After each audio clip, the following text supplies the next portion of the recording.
Pontius Pilate, the Roman governor of Judea, wrote a detailed report to Emperor Tiberius about Jesus, covering his miracles, judgment, crucifixion, and resurrection. This report presents surprising information, some of which are not recorded in the Gospels. Today, we will discuss a significant archaeological discovery made by the team led by Kathleen Kenyon in 1961 at the site of Caesarea Maritima.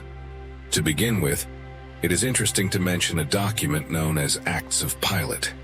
He was initially part of an apocryphal book, the Acts of Peter and Paul, written in the 1st century. However, the Acts of Pilate were preserved intact as an original document supposedly written by Pilate himself. This account was also included in an apocryphal book of the 4th century. The Gospel of Nicodemus is often debated as to its historical accuracy. Some scholars argue that it is a factual account, while others suggest that it may have been somewhat embellished by Christians over time. However, there are indications that suggest its authenticity. For example, the account mentions Pilate sending a report to Caesar, indicating his concern with Herod's negative comments about him. This is a logical reason for writing such a document, and it is unlikely that a report maker would add such a specific detail.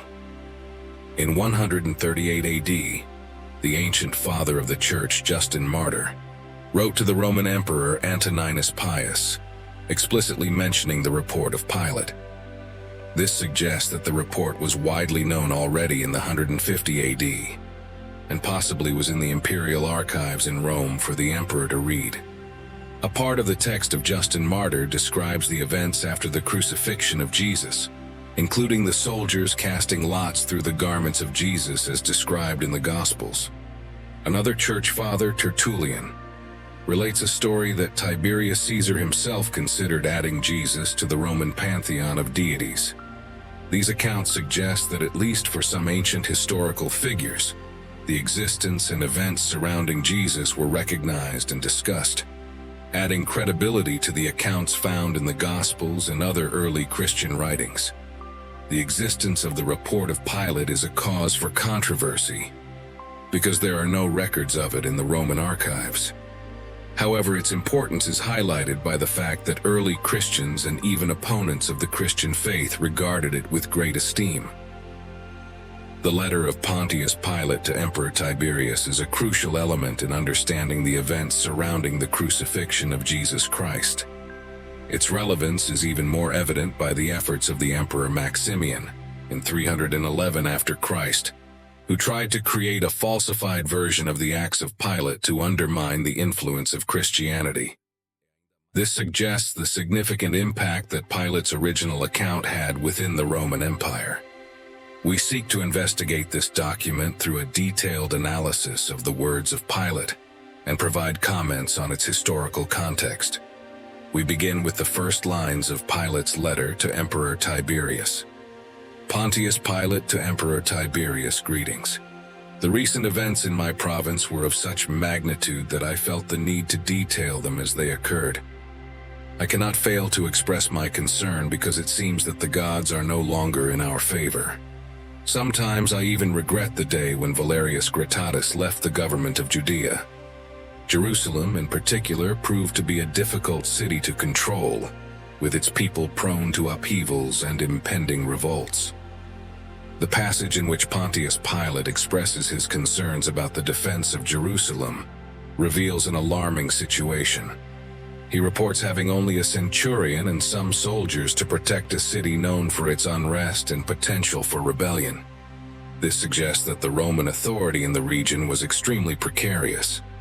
The fact that Pilate requested reinforcements from the prefect of Syria, who in turn could barely defend his own province, highlights the excessive extent of the Roman Empire and the scarcity of military resources to maintain it.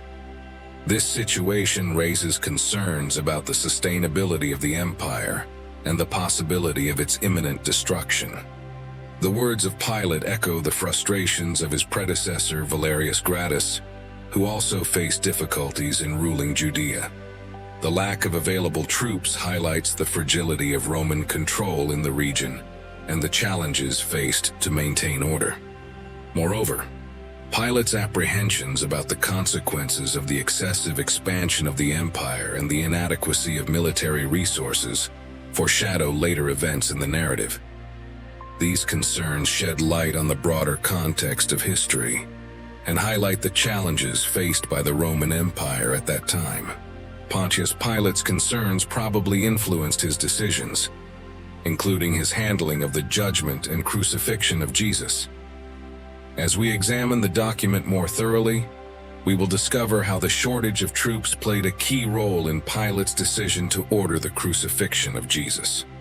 Returning to the words of Pilate, he mentions a rumor that caught his attention. A young man who appeared in Galilee preaching a new doctrine in the name of the gods. Initially concerned about the possibility of this young man inciting the people against the Romans, Pilate soon realized that Jesus of Nazareth had a more friendly approach to the Romans than to the Jews. Pilate describes an encounter he had with Jesus near the site of Silo, where he saw him speaking quietly to a crowd. He describes Jesus as having a heavenly appearance, with golden hair and beard and a serene countenance, in contrast to the Jewish listeners who had dark beards and a less calm expression. This description suggests an aura of peace and kindness around Jesus, which contrasted with the tension and turmoil of the moment. The description of Jesus as having blonde hair and beard is an intriguing detail, as it is unique among historical documents. This raises questions about its authenticity. Was this detail added by later scribes who copied the document, or did Jesus really look different from most of his contemporaries? It's hard to say for sure, but it may have been an increase over the years. Returning to the account of Pilate, he continues by describing his encounter with Jesus at Silo. While Pilate was unwilling to interrupt the preaching of Jesus at that time, he instructed his secretary Manlius to join the group and listen. Manlius, being well acquainted with the Hebrew language and devoted to Pilate, reported the words of Jesus in an impressive manner. Jesus answered a question about paying tribute to Caesar with a wise phrase: "Give to Caesar what is of Caesar, and to God what is of God." Pilate recognized the wisdom in these words and decided not to arrest Jesus, as this would be against Roman justice. He granted Jesus unfettered freedom, allowing him to act, speak, and gather followers freely. However, this unlimited freedom granted to Jesus provoked the wrath of the Jewish leaders, especially the rich and powerful. Jesus was harsh with them, criticizing their pride and hypocrisy. Pilate noted that complaints against the insolence of Jesus were frequent in the praetorium, showing the growing tension between Jesus and the religious authorities of the time. Pilate was informed that some misfortune might befall Jesus, for it would not be the first time that Jerusalem would stone those who called themselves prophets. If the praetorium refused to do justice, an appeal would be made to Caesar. However, Pilate received assurances from the Senate that his conduct was approved and that he would receive reinforcements after the conclusion of the war in Parthia. With war a constant preoccupation, Pilate took a measure that promised to restore tranquility in the city without subjecting the praetorium to a humiliating concession. This hesitation of Pilate to crucify Jesus suggests that he chose to turn him over to suppress the political turmoil of the time and avoid possible revolts. Now let's delve into some artifacts associated with Pilate and examine what they reveal about the death of Jesus.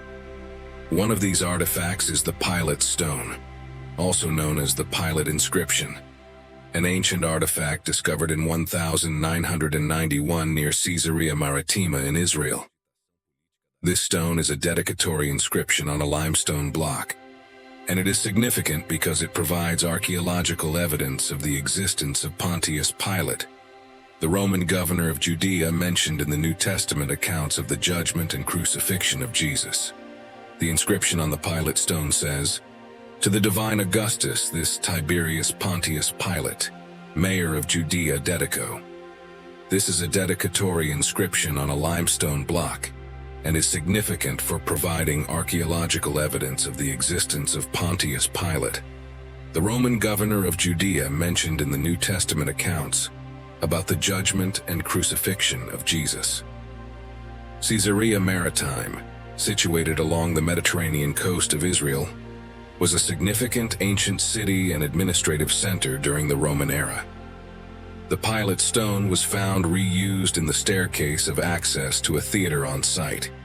The archaeologists identified it due to the inscription in Latin engraved on the limestone block. If you want to create your own channel as well as ours, to be able to take the word of the Lord ever further, then click on the first comment posted and learn, even if you are a complete beginner. Receive this call. And for you who are interested in biblical curiosities and wisdom, we leave here one of our most impactful videos. See the supposed letter that Jesus wrote and was discovered.